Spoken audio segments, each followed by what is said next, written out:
get healed up and rested, or are guys still questionable? We have a couple still questionable for the most part. I feel pretty good, but let's see. Wednesday will be a great day for us to be more definitive. Anything else? So, just talk about playing Utah State. You've mentioned that you want to win the in-state games as much as possible. What is this type of event? Well, considering only one in-state team will play us this year, it's a huge game. It's probably the featured game in-state, and it means a lot. The two teams honor tradition, and this particular game matters a lot to both teams. And again, Friday night before conference is a great venue. You guys are obviously very good at rushing the football, and their strength on defense is stopping the rush. Yeah. Can you talk about that dynamic between the two? Oh, I think Utah State's done a nice job defensively the past 2 or 3 years, and I think offensively they're still they're powerful. Matt's done a really nice job, so we already know it's going to be a difficult game and a volatile game, and Utah State is super aggressive defensively, and they play hard, so yeah, it'll be a good test for us. You always do some self-scouting during bye week. What anything turn up in your self-scouting? Oh, there's quite a bit that turned up. Maybe not so much that I would tell you about, other than less is more. Even though we've been relatively simple, probably looking to be simpler still, and I think we can be more efficient even with that. Does your guys' scheming change if Chuckie doesn't play? Not necessarily. Chuckie's ability to create and his leadership and his experience, certainly you have to acknowledge. But really, by preparing for him, really anything else besides that, you're kind of ready for. And what you saw before he went down most recently, did he look the same to you since coming back? I think any player, prior to an ACL and then right when they come back, in terms of first 3 weeks, I don't think they'll ever look exactly the same. And I think he would be just that. He's still super fast and quick and explosive, but he has had an ACL, and it is early in the season, coming off the ACL. So I think he looks as diligent as he's been. There's still a difference, and rightly so. That's just part of the recovery process. Still haven't solidified that inside linebacker spot between Manoa and Jeremiah. Is that going to go on all season, kind of rotate? I think it will, and we're even experimenting with ideas of playing them both at the same time. And so they're both done a nice job. And the good news is we have enough linebackers to rotate in and create that competition. And so you might see different combinations coming up. Same thing at corner with Jordan Johnson and yeah, Jordan, Rob, and Prater and Mike Davis. We're still identifying the best way to manage all that, because they're all good players. And so some are getting a few too many reps, and some aren't quite getting enough. So Nick's working hard to figure out how the best way to rotate that is. You were about 12 the last time that Utah State won a game in Provo. Considering how competitive it usually is year to year, is that an unusual streak to you that would go back that far? I think it is, knowing just the games we've played. There was one, I think we had a tip pass that we caught right at the end, and some others that have been really close, so it surprises me. You guys used to play them 2 for 1, and now you're transitioning to 1 for 1. Is that kind of a sign of respect for Utah State and how far their programs come? Oh, I think so. Yeah, I think Utah State has done a nice job, but it's also a sign that as an independent, we need games, and we need to do what we have to do to get games, and so it's both. Did you watch a lot of college football Saturday and kind of scout some of your competition as far as the rankings and stuff like that? No, I didn't actually. I'm trying to think. I watched one quarter of one game, and that was my alma mater, the Oregon State Beavers, against the Fighting Trojans, and then that was enough. Was this Holly watched quite a few games, though.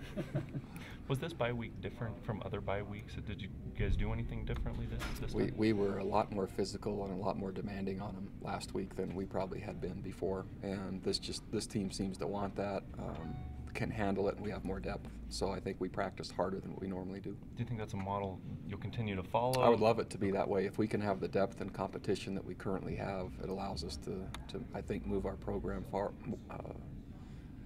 ahead farther and faster than if we're limited. Where limited practice days and past bye weeks have just been trying to stall, really, and do as little contact, but really do some cerebral work. We actually were really physical this week. You said going into the bye week, you thought it was coming at a good time. Now that you've gone through it, getting ready for the next game, would you say it was? Yeah, based on the day's practice, I like it a lot.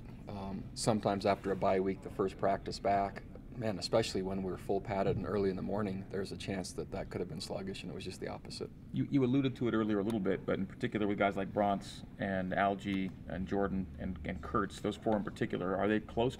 Algie and Bronson both look significantly different than what they had before. Yeah, better.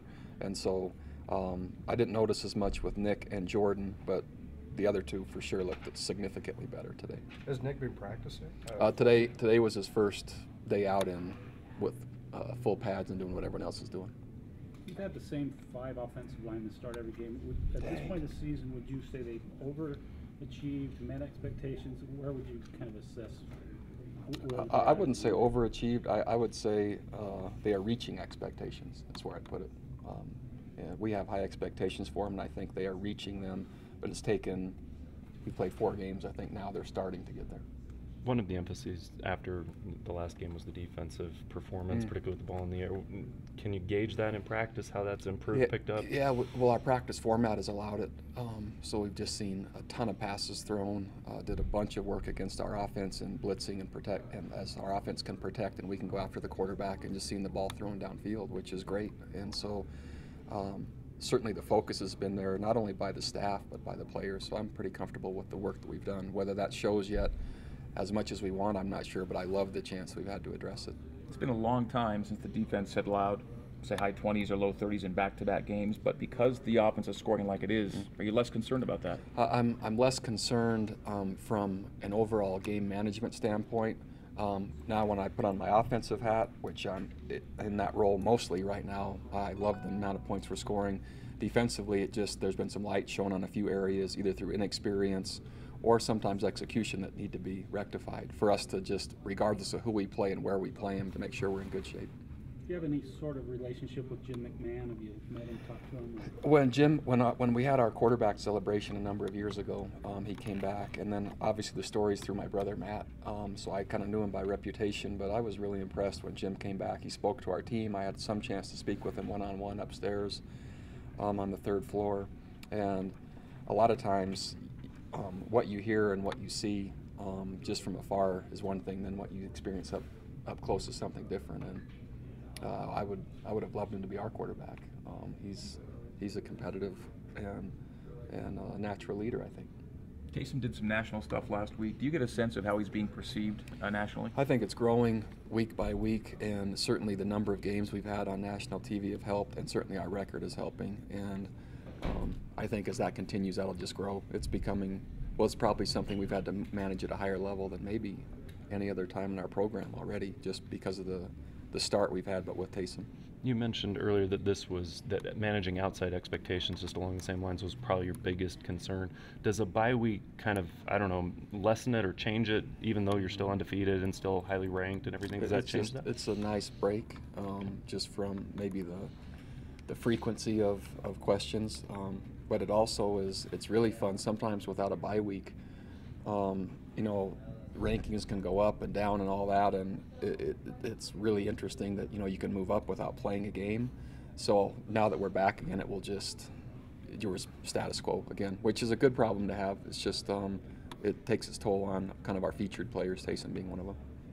Does Taysom and Jamal penetrating that rush defense concern you at all, being ranked 4th in the nation? Yeah, certainly. Utah State does a really nice job, and they're pretty elaborate. They love to pressure, and they love to do it exotically in different ways, and so it's more difficult to be consistent. It'll be more hit and miss, I think.